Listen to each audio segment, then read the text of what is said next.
നമസ്കാരം. നീണ്ട 10 വർഷത്തെ കാത്തിരിപ്പിന് ശേഷം 2026-ൽ കേരളത്തിൽ UDF തരംഗം ആഞ്ഞടിക്കുകയും കോൺഗ്രസിന്റെ നേതൃത്വത്തിലുള്ള പുതിയ സർക്കാർ അധികാരത്തിൽ വരികയും ചെയ്തിരിക്കുകയാണ്. കേരളത്തിന്റെ രാഷ്ട്രീയ ചരിത്രത്തിൽ കോൺഗ്രസിനും UDFനും ഇത് പുതിയൊരു ഉണർവാണ്. കേരളം രൂപീകൃതമായതു മുതൽ ഇന്നുവരെ കേരളം ഭരിച്ച കോൺഗ്രസ് മുഖ്യമന്ത്രിമാരെയും അവരുടെ ഭരണകാലത്തെ സവിശേഷതകളെയും കുറിച്ചാണ് ഇന്നത്തെ വീഡിയോ. 1. ആർ ശങ്കർ. ഭരണകാലം 1962 മുതൽ 1964 വരെ. വിവരണം: കേരളത്തിലെ ആദ്യത്തെ കോൺഗ്രസ് മുഖ്യമന്ത്രി, SNDP യോഗം മുൻ പ്രസിഡന്റും ജനറൽ സെക്രട്ടറിയുമായിരുന്നു. കോൺഗ്രസിനുള്ളിലെ ഗ്രൂപ്പ് വഴക്കുകളെ തുടർന്ന് സർക്കാർ വീഴുകയും കേരള കോൺഗ്രസ് എന്ന പുതിയ പാർട്ടി രൂപീകരിക്കപ്പെടുകയും ചെയ്തു. 2.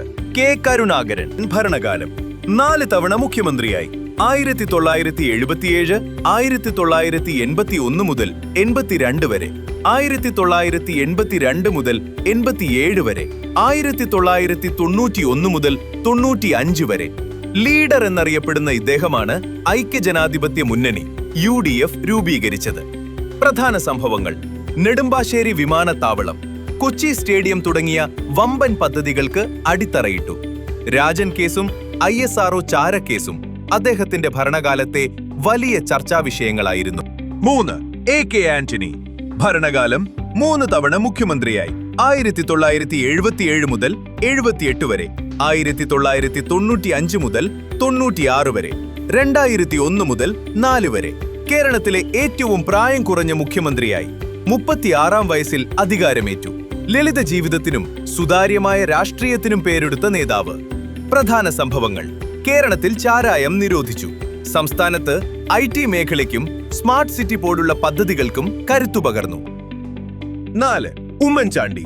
ഭരണകാലം 2 തവണ മുഖ്യമന്ത്രിയായി. 2004 മുതൽ 2006 വരെ, 2011 മുതൽ 2016 വരെ.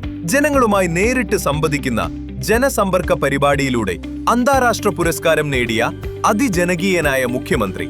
പ്രധാന സംഭവങ്ങൾ: കൊച്ചി മെട്രോ, വിഴിഞ്ഞം തുറമുഖം, കണ്ണൂർ വിമാനത്താവളം തുടങ്ങിയവയുടെ നിർമ്മാണം വേഗത്തിലാക്കി. വികസനവും കരുതലുമാണ് അദ്ദേഹത്തിന്റെ ഭരണമുദ്രാവാക്യം. 5. VD സതീശൻ. ഭരണകാലം 2026 മെയ് മുതൽ തുടങ്ങുന്നു.